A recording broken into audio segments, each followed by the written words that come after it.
একটি গাছের উচ্চতা প্রতি বছর 20% হারে বৃদ্ধি পায়। যতই বছর যায় 20% করে বাড়ে। গাছটির বর্তমান উচ্চতা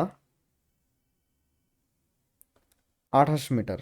তো আমি বর্তমান এখানে ধরতেছি, কারণ এই প্রশ্নটায় আগেকার কথা বের করতে বলছিল। তার মানে আগে মানে এইখানে কত সেটা বের করতে হবে।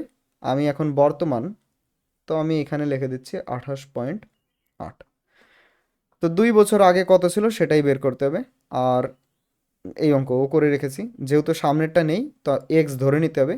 আমি আর এক্স ধরবো না, আমি এখন লেখালেখি করবো না, অঙ্ক ডাইরেক্ট। তো এটাকে ধরে নেওয়া হলো এক্স। তো অতএব এক্স গুণ কী করবো, 20% করে বাড়ে, তাই আমি লিখবো 120/100। কয় বছর? 2 বছর। তাহলে 120/100 ইকুয়ালস টু 2 বছর পর আমি এইখানে আসবো। তো 28.8, এই পয়েন্টটাকে ওঠাই দিই দাগ দিয়ে নিচে 100। ও সরি, 100 হবে না, একটাই শূন্য হবে, একজন যেহেতু আছে তাই একটাই শূন্য হবে। এই শূন্যর সাথে এই শূন্য কেটে দিলাম, এটা দিয়ে এটা কাটলাম, এটা দিয়ে এটা কাটলাম। 12কে 2 দিয়ে কাটলাম 6। এক কাজ করি, 12, কি ব্যাপার, হ্যাঁ, 12কে 2 দিয়ে কাটলাম 6, একেও 2 দিয়ে কাটলাম 144।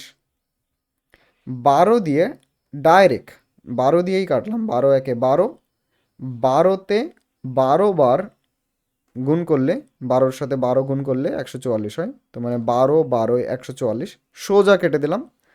এবার 6 দিয়ে এই 12কেও কেটে দিই 2, বা আমার কাছে থাকলো এক্স আর এই নিচের 10টা। উপরে কেউ নেই, হ্যাঁ, উপরে সব কাটা চলে গেছে। এই 10টাকে আমি ওই সাইডে পাঠাবো। তো এখন ভাগ আছে, নিচে আছে মানে ভাগ, ওই পাশে গেলে গুণ হয়ে যাবে। তো 10 যখন ওই পাশে যাবে তখন এই 2 এর সাথে গুণ হয়ে যাবে। তো এক্স ইকুয়ালস টু 2 গুণ 10, তার মানে 20 মিটার।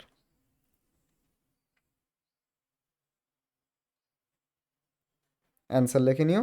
2 বছর আগে ওই গাছের উচ্চতা ছিল 20 মিটার।